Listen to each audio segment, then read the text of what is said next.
एक मिनिट.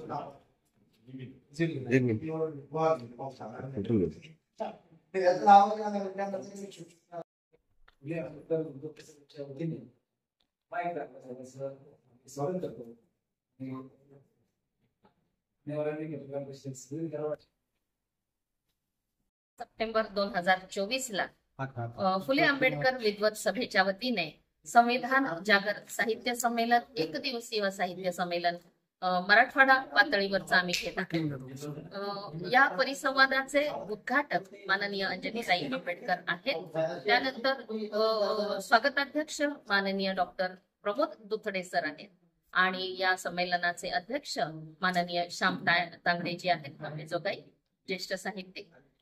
त्यानंतर परिसंवाद आहे. परिसंवादाचा विषय आहे सर्वोच्च न्यायालयाचा निकाल क्रिमिलेअर आणि वर्गवारीबाबतचा अन्वयार्थ.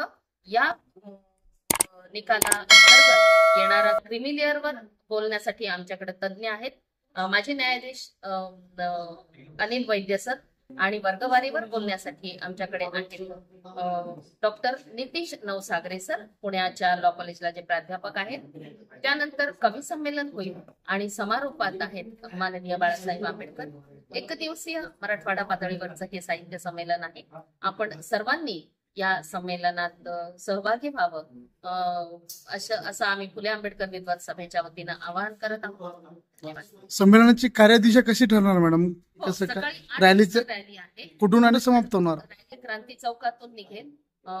रथामध्ये संविधानाची प्रत राहील आणि ती संत एकनाथ नाट्य मंदिर जिथे आमचं हे साहित्य संमेलन आहे तिथपर्यंत ही रॅली राहील आणि रॅली संपली की आम्ही लगेच उद्घाटन सत्राला सुरुवात करू. जागृती लोकांमध्ये करण्याचा प्रयत्न करत आहोत.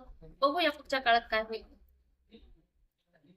आमचा दृष्टिकोन काय माहिती का, 90 सरकार परंतु पाहता पाहता एवढी महासत्ता 1990-91 कोल्याप झाली, लक्षात ठेवा.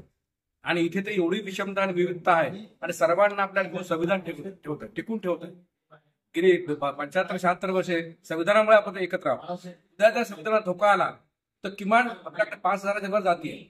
प्रत्येक जाती समूहाने एक आपलं अस्तित्व सिद्ध केलं, किती तुकडे होतील त्या देशाचे. आणि हे होऊ नये, भारत हा एकसंघ देश राहायला पाहिजे आणि संविधान हे प्रमुख राहायला पाहिजे. याचा आम्ही म्हणजे विद्वत सभा जी आमची आहे याच्यावर भर देणार आहे. आणि आमचं संमेलन विद्वान जेवढे विद्वान आहे तुम्ही अशा प्रकारे अभ्यास करा, अन्वयार्थ लावा, विश्लेषण लावा आणि सर्वसामान्य माणसात तुम्ही सांगा. हा आमचा यामागे प्रयत्न राहणार आहे. आणि म्हणून हे बिगर राजकीय आहे, फक्त संविधान जागृती आहे. संविधानामुळे आम्ही सुरक्षित आहोत. संविधानामुळे आपला धर्म, आपल्या परंपरा सुरक्षित आहे. आणि सेक्युलरिझम जो आहे, सेक्युलरिझम संविधानामुळे आहे. उद्या जर एखादा धर्म आला किंवा एखादा जर रंग त्याला फासला गेला, तुमचं आमचं काय नाही. हे होऊ नये, प्रतिरशिया होऊ नये. आणि यासाठी भारत हा एकसंघ राहायला पाहिजे, महासत्ता झाला पाहिजे. आणि म्हणून आमचा हा जाणीवपूर्वक प्रयत्न आम्ही करत आहोत. संविधानावरती देश चालतो. आज संविधान जागर आपल्याला जे संमेलनाचं आयोजन करायला गरज पडते, त्याच्याकडे कसं बघता आपण? तो संभ्रम निर्माण झालेला आहे लोकांमध्ये. सध्याचा जो सर्वोच्च न्यायालयाचा निकाल आहे तो चांगला आहे वाईट आहे अशा पद्धतीनं तो संभ्रम निर्माण झालेला आहे. संविधानातील नेमक्या तरतुदी काय आहेत आणि त्याचा कशा पद्धतीनं अन्वयार्थ आहे ह्या माध्यमातून आम्ही ते संविधानाची जागृती करत आहोत आणि ती आवश्यक आहे. आपलं नाव? मी डॉक्टर प्रज्ञा साळवे, फुले आंबेडकर विद्वत सभेची मराठवाडा विभागीय अध्यक्ष. आमच्या सोबत आहेत रतनकुमार साळवे, फुले आंबेडकर विद्वत सभेचे पदाधिकारी आहेत. प्राध्यापक भारत शिरसाट आहेत, फुले आंबेडकर विद्वत सभेचे पदाधिकारी. प्राचार्य यशवंत खडसे सर आहेत आणि धनराज गोंडाणे सर.